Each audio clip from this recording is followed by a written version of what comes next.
যুক্তরাষ্ট্রে কমপক্ষে ১০ জন বিজ্ঞানীর রহস্যজনকভাবে নিখোঁজ হওয়া ও মৃত্যুর ঘটনা তদন্ত করছে হোয়াইট হাউস। এই বিজ্ঞানীদের অনেকেরই পারমাণবিক বা মহাকাশ গবেষণার গোপন তথ্যে প্রবেশাধিকার ছিল। হোয়াইট হাউসের প্রেস সেক্রেটারি ক্যারোলিন লেভিট বুধবার এক সংবাদ সম্মেলনে এই বিষয়টি নিয়ে বলেন, সংশ্লিষ্ট সংস্থাগুলোর সঙ্গে এখনও কথা হয়নি, তবে এই প্যাটার্নটি যথেষ্ট গুরুতর। তাই আনুষ্ঠানিকভাবেই তদন্ত শুরু করা দরকার বলে প্রশাসন মনে করছে।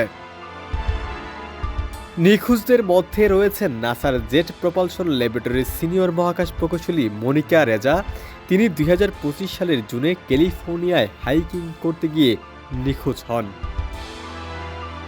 স্টিভেন গার্সিয়া নামের আরেকজন সরকারি ঠিকাদার আলবুকার্সের কানসাস সিটির ন্যাশনাল সিকিউরিটিজ ক্যাম্পাসে কর্মরত ছিলেন। তিনি ২০২৫ সালের ২৮ আগস্ট নিখোঁজ হন। লস আলামোস ন্যাশনাল ল্যাবরেটরির সাবেক কর্মী অ্যান্থনি চাভেজ ২০২৫ সালের মে মাসে নিখোঁজ হন। অবসরপ্রাপ্ত এয়ারফোর্স মেজর জেনারেল উইলিয়াম নীল, যিনি এয়ারফোর্স রিসার্চ ল্যাবরেটরির সাবেক কমান্ডার ছিলেন, তিনি ২০২৬ সালের ফেব্রুয়ারিতে নিখোঁজ হন। মৃত্যুর ঘটনাগুলো উদ্বেগ বাড়াচ্ছে। নাসার জেট প্রপালশন ল্যাবরেটরির বিজ্ঞানী ফ্রাঙ্ক মাইওয়াল্ট ২০২৪ সালে মারা যান।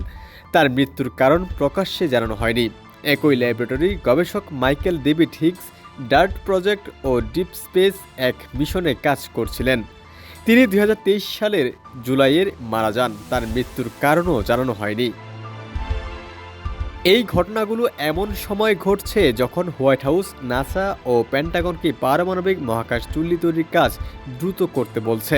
কংগ্রেসম্যান এরিক বার্লিসন এফবিকে আনুষ্ঠানিকভাবে তদন্তে যুক্ত হতে বলেছেন। তিনি বলেছেন, উচ্চতর গবেষণার সঙ্গে যুক্ত ব্যক্তিদের মধ্যে এত বেশি নিখোঁজের ঘটনার সংখ্যা অত্যন্ত উদ্বেগজনক।